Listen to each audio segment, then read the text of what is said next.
Good morning, children. How are you? I think you are fine. So, बेटा आज हम पढ़ेंगे क्लास 7 एसएसटी का चैप्टर नंबर फर्स्ट। किसका?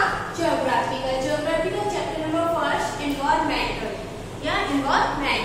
देखिए एनवायरमेंट तो आप लोग समझते होंगे, पर्यावरण है ना, जो हमारे चारों साइड है, सराउंडेड है, उसको हम एनवायरमेंट कहते हैं। अब देखिए इसमें मैंने कुछ पॉइंट्स लिखे हुए हैं, उस पॉइंट्स के बारे में हम थोड़ा सा जानेंगे। ठीक है बेटा, देखिए The Earth is the unique and fascinating planet. It is the only planet known as to us which support all forms of life. क्या बोल रहे हैं यहाँ पे? जो अर्थ है आपकी एक यूनिक प्लैनेट है। क्या ये यूनिक प्लैनेट है? और इसमें क्या है? It is the only planet known as, यानी कि सिर्फ ये एक प्लैनेट ऐसा है जहाँ पे आपको सभी फॉर्म्स में लाइफ के लिए सपोर्ट मिलता है। ठीक है, अब देखिए बेटा वीडियो नंबर 3 में हम पढ़ चुके हैं हमारा हिस्ट्री का फर्स्ट चैप्टर। अब वीडियो नंबर 4 में हम स्टार्ट करें अपना ज्योग्राफी का चैप्टर फर्स्ट, जिसका नाम है एनवायरमेंट। ठीक है, अब आपने जाना कि एक्चुअली क्या है एनवायरमेंट, है क्या? एनवायरमेंट में देखिए हम अर्थ के बारे में जानेंगे, जहाँ पे हम रहते हैं, जिसपे हम लाइफ करते हैं, है ना। तो हम किस पे रहते हैं? अर्थ। थोड़ा सा इसमें अर्थ के बारे में जानेंगे, अर्थ क्योंकि हमारी पृथ्वी है।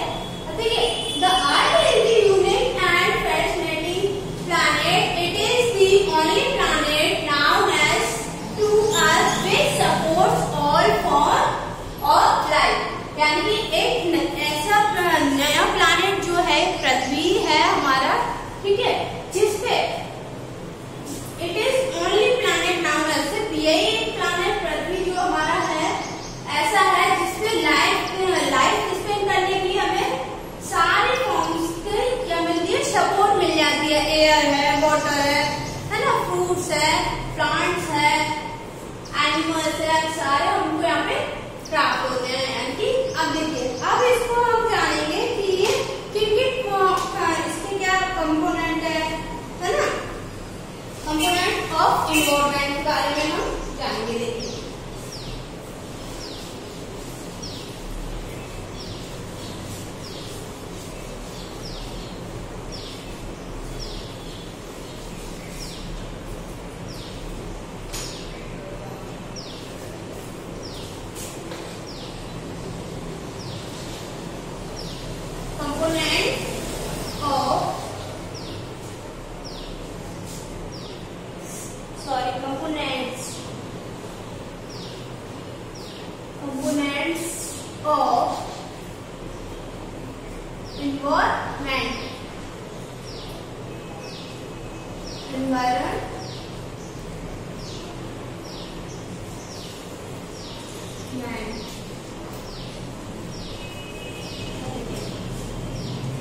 एनवायरमेंट के बारे में हम थोड़ा सा जानेंगे, इसके क्या क्या कंपोनेंट है। इसको एक्चुअली 3 पार्ट्स में डिवाइड किया है हमने कंपोनेंट्स को, जिसमें फर्स्ट वन है हमारा, देखिए कंपोनेंट्स में फर्स्ट वन है हमारा natural,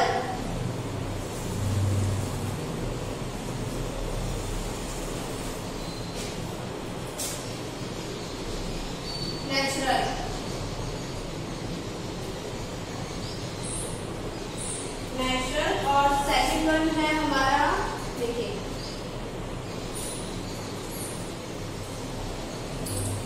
human, and third one है ह्यूमन मेड।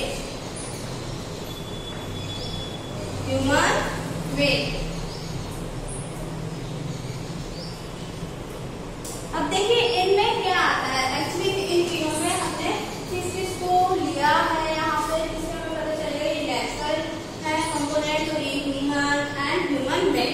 ओके, देखिए इसको हमने 3 पार्ट में डिवाइड किया है। ओके, नेचुरल को देखिए फर्स्ट है यहाँ पे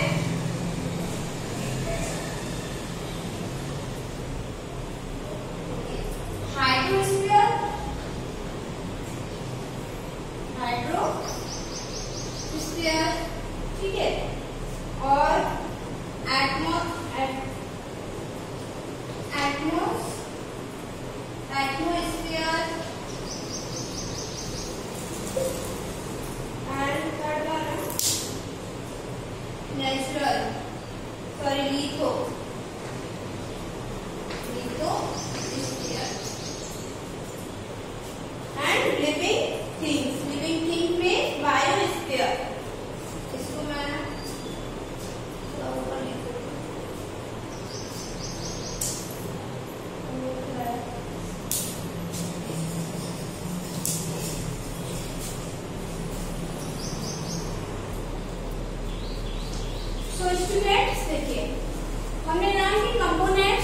एनवायरमेंट, यानी कि एनवायरमेंट के कंपोनेंट्स क्या क्या है उसको हमने 3 पार्ट में डिवाइड किया है।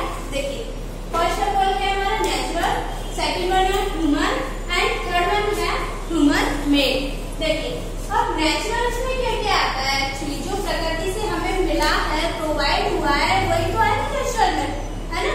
देखिए क्या क्या है, atmosphere, atmosphere means air, okay. Lithosphere, lithosphere means land, जिसे आप बोलते हैं भूमि, जिस पे आप रह रहे हो। देखिए और थर्ड वन है हाइड्रोस्फीयर, हाइड्रो से ही पता चल रहा है वाटर, केमिस्ट्री में आप पढ़ते हो जानोगे कि हाइड्रोजन, ठीक है, सिर्फ हाइड्रो से आपको पता चल जाता है कि वाटर।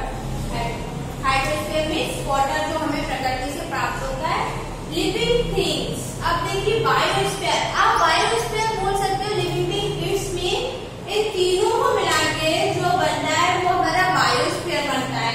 देखिए लिविंग थिंग्स, ठीक है, इसमें ये तीनों इंक्लूड हो जाएंगे तो हमारा बायोस्फीयर कहलाएगा, ठीक है। अब इसमें आता है लिविंग थिंग्स, यानी कि जितनी भी चीजें जिनमें जान है, जो लिविंग थिंग्स है, उनको हम बायोस्फीयर बोलेंगे, ठीक है। अब देखिए इंडिविजुअल, ह्यूमन, सेकंड वन है हमारा human, first, second and third. अब देखिए सेकंड वन में देखिए ह्यूमन में क्या है, इंडिविजुअल भी है, फैमिली भी इंक्लूड हो रही है,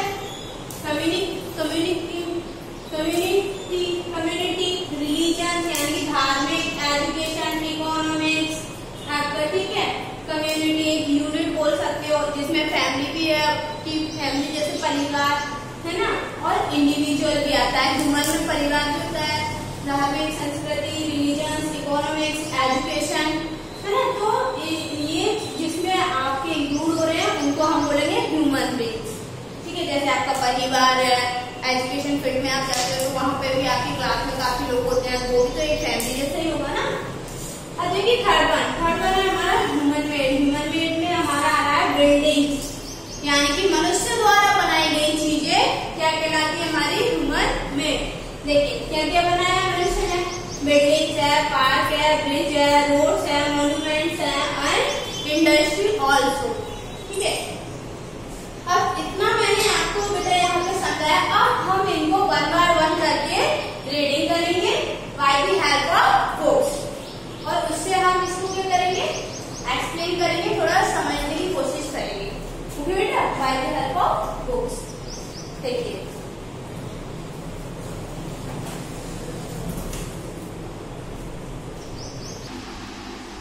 देखिए बेटा, अभी हमने पढ़ा था बोर्ड पर, हमने इसको 3 पार्ट्स में डिवाइड किया था, नेचुरल एंड ह्यूमन मेड और मैन मेड। जैसा कि मैं बोर्ड पे आपको ये डिस्क्राइब कर चुकी हूँ, बता चुकी हूँ इसमें क्या क्या आ रहा था, आपका कम्युनिटी, लैंड स्पेन, है ना, और ये एनवायरमेंट आपको बता दिया था।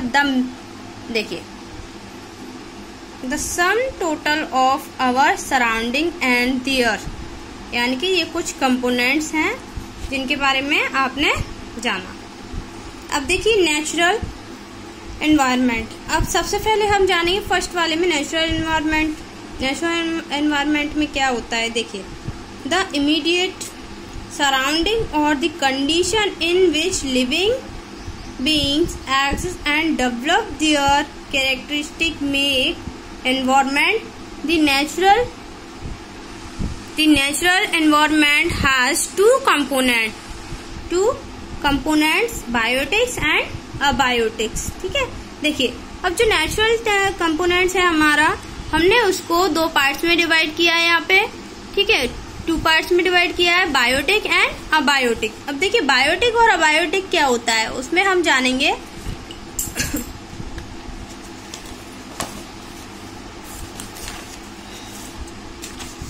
देखिए बेटा बायोटिक, दी अबायोटिक में क्या होता है, abiotic environment consist of the inorganic और नॉन लिविंग कंपोनेंट्स, यानी कि इसमें इनऑर्गेनिक होते हैं और नॉन लिविंग थिंग्स है जिसमें जान नहीं होती है, उसको हम बोलेंगे नॉन लिविंग कंपोनेंट्स, ठीक है, या हम उसको बोल सकते हैं अबायोटिक एनवायरनमेंट, ओके। देखिए, on the basis of its physical characteristics and state it can be divided to lithosphere which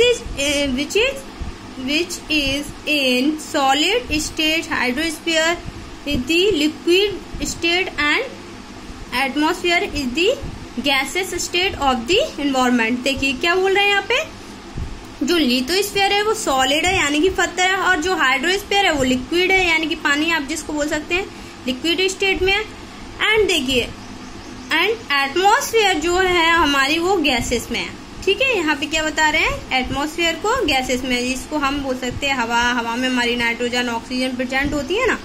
अब देखिए, all this three sphere for example में यहाँ पे ETC the lithosphere, hydrosphere and atmosphere meet to form a narrow zone of interaction with support life. ठीक है, ये क्या करते हैं, लाइफ को सपोर्ट करते हैं, इनका जो इंटरेक्शन है। This is called biosphere. तो ये तीनों मिलके क्या बनाते हैं, बायोस्फीयर बनाते हैं। इसको हम क्या कहते हैं, biosphere. The from Greek word bio meanings life, यानी कि क्या कर रहे हैं यहाँ पे, बायो का मीनिंग्स क्या है, life. The plant and animals are the major part of the biosphere, यानी कि जो प्लांट्स और एनिमल्स हैं वो क्या है, किसके पार्ट्स हैं, बायोस्फीयर के। ये देखिए यहाँ पे दिया है एटमॉस्फेयर और hydrosphere, lithosphere and biosphere also. ठीक है, और इसको बोलेंगे पेडोस्फीयर। इन सभी को मिलके पेडोस्फीयर बनता है। अब देखिए आ जाइए, अब हम समझेंगे यहाँ पे लिथोस्फीयर। अभी हमने नेचुरल्स के बारे में पढ़ा है। नेचुरल को हमने 2 पार्ट्स में किया था, बायोटिक और अबायोटिक। देखिए, अबायोटिक में नॉन ऑर्गेनिक होते हैं यानी कि इनऑर्गेनिक होते हैं, और नॉन लिविंग थिंग्स कंपोनेंट्स होते हैं। अबायोटिक में लिविंग कंपोनेंट्स होते हैं और ऑर्गेनिक को रखा गया है। ओके, इस बात को आप याद रखिएगा बेटा। देखिए, अब हम पढ़ेंगे लिथोस्फीयर। जैसा कि मैं बोर्ड पे थोड़ा बता चुकी हूँ आपको, लिथोस्फीयर में जमीन, जिसको हम बोलते हैं लैंड। देखिए, the word litho means rock. Rock means पत्थर, स्टोन, मट्टी, टूटी फूटी, और stone and sphere means realm. Realm can be described as rocks sphere. It has an average, so the term lithosphere. Thickness of 100 kilometers. इसकी जो मोटाई है वो कितनी है, 100 किलोमीटर्स है। ओके, देखिए, in fact the solid rocks and crust of rocks which forms of uppermost layer of the earth is called lithosphere। यानी कि जो प्रकृति की सबसे ऊपरी वाली जो सतह है यानी कि लेयर है, हम उसको क्या बोल रहे हैं, उस लेयर को लिथोस्फीयर, जो कि पृथ्वी की सबसे ऊपरी वाली पार्ट पर मिलती है। जिसमें हमने यहाँ पे देखिए क्या क्या रखा गया है, इसमें प्लेन्स है, डेजर्ट है, इसलैंड एक्सेट्रा। ठीक है, ह्यूमंस हैं, सब कुछ है। वी डू एग्रीकल्चर भी है आपका, आप इसकी रीडिंग कर लेना। इसमें कुछ नहीं है लिथोस्फीयर में, बहुत सिंपल है, जमीन के बारे में बताया गया। और लिथोस्फीयर क्या है, हमारी पृथ्वी की सबसे ऊपरी वाली मोस्ट लेयर, ये काफी मोटी होती है, 100 किलोमीटर इसके बारे में बताया गया है। इसमें हम क्या कौन कौन रहते हैं, मनुष्य इस पे रहता है ना, एग्रीकल्चर है, सब कुछ है, लाइफ फॉर्म है, इसमें वेराइटी ऑफ लाइफ फॉर्म किसको सपोर्ट करती है, वेराइटी ऑफ लाइफ फॉर्म को, इसको हम लिथोस्फीयर। अब देखिए हाइड्रोस्फीयर के बारे में। हाइड्रोस्फीयर में इसमें आपको बता चुकी हूँ, पानी होता है हमारा। The part of surface of the earth which is covered under water is called the hydrosphere. जो पार्ट पानी के द्वारा पृथ्वी का सरफेस ढका रहता है उसको हम बोलते हैं हाइड्रोस्फीयर, यानी कि घिरा हुआ है पानी से जो पार्ट, उसको हम उस पार्ट्स को बोलेंगे लिथोस्फीयर। फॉर एग्जाम्पल में रिवर्स है, लेक्स है, सील्स है, बेस है, ओशियंस है, एक्सेट्रा। ठीक है, are all the parts of hydrosphere. ये सभी किसके पार्ट्स हैं, हाइड्रोस्फीयर के। More than 70% of the earth surface occupied by the hydrosphere, यानी कि जो पृथ्वी का कुछ पार्ट है 70% वो किससे ढका हुआ है, किससे कवर है, पानी से। कितना परसेंटेज, वाटर से 70। देखिए, the continents are just like a island floating and ocean. आप इसको रीडिंग कर लेना बेटा, बहुत सिंपल सा है। ये देखिए पृथ्वी का यहाँ पे पानी का चक्र बताया गया है कि साइकिल किस तरीके से है। Water cycle of hydrosphere. समुद्र से देखिए भाप बनता है, भाप बन के वो आसमान में जाता है, फिर आसमान से वो तप के फिर बारिश होती है, बारिश होके फिर वो समुद्र में जाता है, फिर समुद्र में क्या होता है, भाप बनता है, फिर धुआं के द्वारा उसमें चलाया जाता है, वेपर्स के द्वारा, और ये साइकिल इसी तरीके से चलता रहता है। ठीक है, जैसे हमने नाम दिया वाटर साइकिल। अब देखिए यहाँ पे हम पढ़ेंगे एटमॉस्फेयर। एटमॉस्फेयर के बारे में मैंने आपको बताया, जो कि तीनों देखिए यहाँ पे एटमॉस्फेयर के बारे में मैंने आपको बताया। एयर मीन्स हवा, जिसके बारे में हम जानेंगे। देखिए it is the layer of air that surround the earth, यानी कि पृथ्वी के चारों तरफ जो हवा की जो एयर है चारों तरफ से, वो क्या है, एटमॉस्फेयर है। The gravitational force of the earth help us the earth to hold the atmosphere, और ये gravitational force की वजह से अपने तरफ हर चीज को खींचती है एटमॉस्फेयर। देखिए due to atmosphere we do not come in direct contact the sun heat। ठीक है, आप इसको पढ़ लीजिएगा। It saves us from the harmful sun rays। ये क्या करती है, जो हार्मफुल रेस आती हैं सूर्य से हमारी तरफ, उनको ढकती है एटमॉस्फेयर, उनको रोकने में हेल्प करती है, क्योंकि सूर्य की जो किरणें आती हैं वो हमारे लिए बहुत ही हार्मफुल होती हैं, हानिकारक होती हैं सन रेस। अब देखिए बायोस्फीयर के बारे में हम पढ़ेंगे। Biosphere, bio means living, sphere include living beings found on land, water and air. It includes both plant and animals.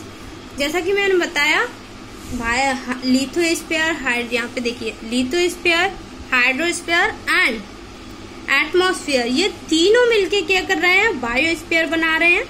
ठीक है, बायोस्फीयर बना रहे हैं, यानी कि इसमें क्या क्या इंक्लूड हो रहा है, प्लांट्स एंड एनिमल्स। देखिए evidence suggest that life earth has exist for about 3.7 million year।